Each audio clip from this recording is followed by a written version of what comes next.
Let's be real. Buying a camera in 2025 is an absolute nightmare. You are constantly hit with thousands of specs, megapixels, bit rates, log profiles, 10-bit color depth, and the manufacturers love to throw these buzzwords at you to make you spend more money on features you will probably never use. We have analyzed the current market data, read thousands of user reviews, and cut through the marketing noise to find the truth. The reality is, most people are overspending on gear they don't need, or worse, buying a camera that actually makes their content look worse because it is simply too complicated to use. In this video, we are breaking down the definitive top 5 cameras you can buy right now. We have categorized them by specific use cases: the vlogging queen, the pocket magic, the beginner's choice, the professional workhorse, and the photographer's dream. We are going to look at the hidden downsides, the lens ecosystems, and answer the only question that matters. Is it actually worth your hard-earned money? Let's dive in. First up, let's talk about the camera that is currently dominating the YouTube space, the Sony ZV-E10 Mark II. If you are creating content for social media, this is likely the default recommendation you've seen everywhere. But why? It is not just because of the new 26-megapixel sensor, which is borrowed from their much more expensive cinema line.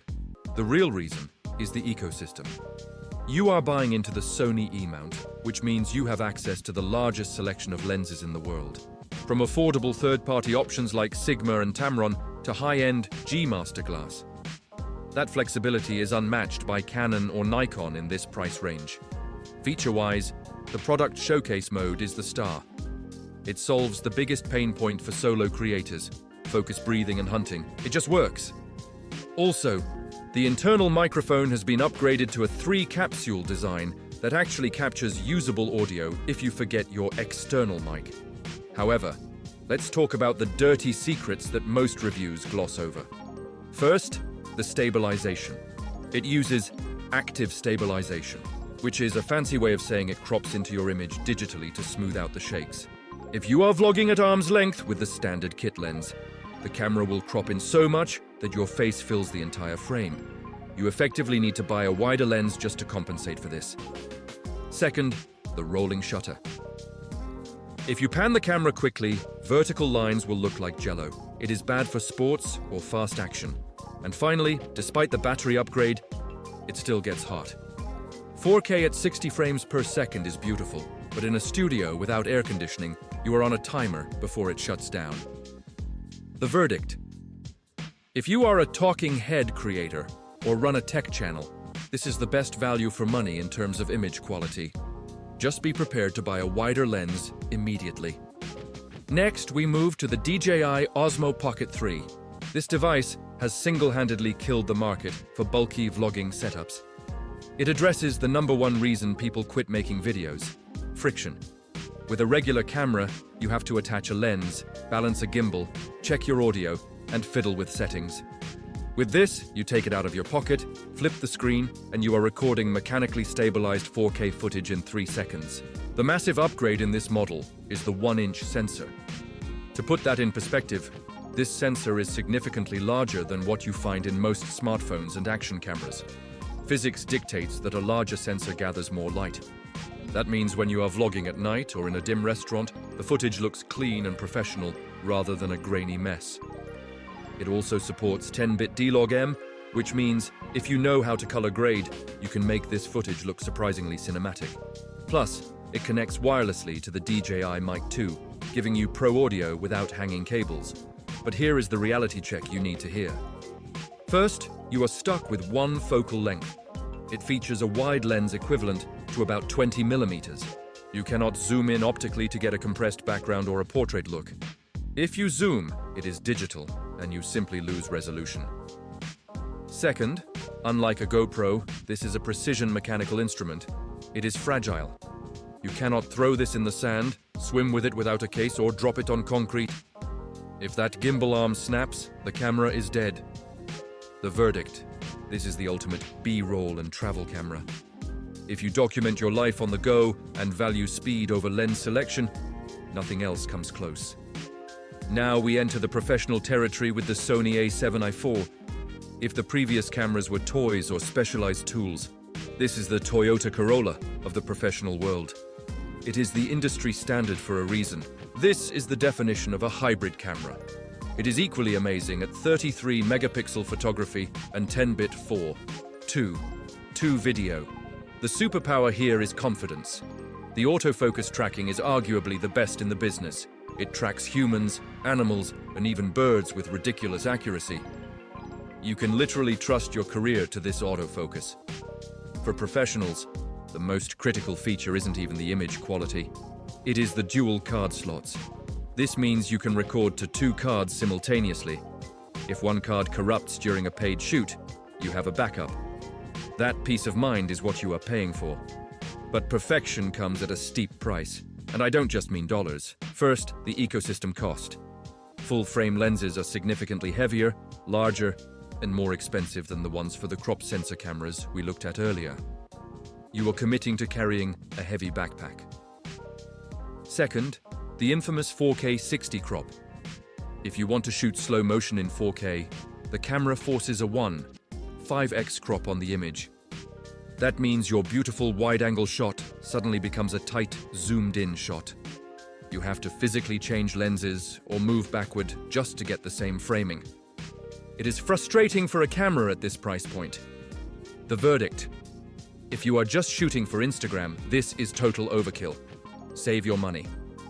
But if you want to be taken seriously as a professional, start charging clients, and need a tool that will never let you down, this is the safest investment you can make.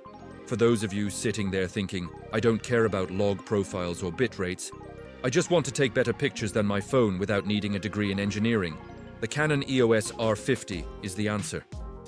This camera has a secret weapon that specs sheets don't show: color science. There is a reason people swear by Canon. While Sony footage can sometimes look a bit clinical or greenish straight out of the camera, Canon delivers those warm, pleasing skin tones instantly. You turn it on, hit record, and you look healthy. For a beginner who doesn't want to spend hours color grading on a computer, this is a massive time saver. The interface is also designed for humans, not robots. It features a creative assist mode that explains what settings do in plain English. So instead of worrying about f-stops, you just slide a bar that says background blur. It shoots 4K at 30 frames per second oversampled from 6K, which means the video is incredibly sharp, detailed, and uncropped. But there is a catch. And it is a big one. You are walking into the Canon lens trap. This camera uses the RF mount, and specifically for this crop sensor format. The native lens selection is still very thin. Unlike Sony, Canon has historically blocked third-party manufacturers like Sigma or Tamron from making affordable autofocus lenses for this mount. That means, if you want to upgrade from the kit lens, your options are limited and often expensive. You are stuck in a closed garden. The verdict: despite the lens issue, this is the best entry-level camera on the market. It beats the smartphone experience by giving you real optical depth and professional colors in a package that isn't scary to use. Finally, we have the rebel of the group, the Fujifilm X-T5. While Sony and Canon feel like buying a high-end microwave, efficient, clinical tools, the Fuji feels like a vintage Porsche. It has a soul. This camera is the antidote to digital fatigue. Instead of digging through digital menus, you have physical tactile dials for your ISO, shutter speed, and exposure compensation. It makes the process of shooting fun again. But the real reason this camera has a cult following is the film simulations. Most of us hate editing photos. We hate sitting in Lightroom for hours, tweaking sliders. With Fuji, you select a film profile, like classic chrome or acros, and the JPEGs come out of the camera looking finished. They have character, grain, and emotion. You can transfer them to your phone and post them immediately.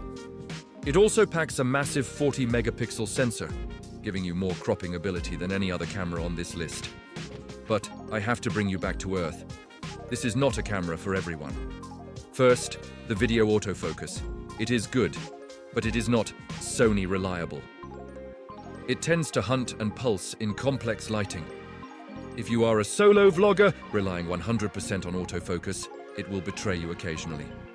Second, the screen. It does not flip out to face you. It is a 3-way tilt screen, designed for photographers who shoot from the hip, not for YouTubers who need to see themselves. The verdict. If you are a hybrid shooter who leans 70% towards photography and wants to fall in love with the process of taking pictures, buy this. If you just want the job done with zero friction, stick to the Sony. If you want Hollywood in your pocket, get the Pocket 3. If you are starting a YouTube channel and want the smart choice, get the ZV-E10 II. If photography is your passion, grab the Fuji. And if you are ready to build a career, the A7 IV is your workhorse. But I want to leave you with one final truth that camera manufacturers hate. I have seen creators with a $5,000 Sony setup make boring, unwatchable content. And I have seen kids with a cracked iPhone create stories that reach millions. This gear matters. That's why we review it. But it is only an amplifier. If your story is boring, a sharper image just lets us see the boredom more clearly. Don't let gear acquisition syndrome stop you from hitting record today. I've left links to the best prices for all these cameras in the description below. Using them helps support the channel so we can keep buying gear to tell you why you shouldn't buy it. If this video saved you money or a headache, hit that like button. I'll see you in the next one.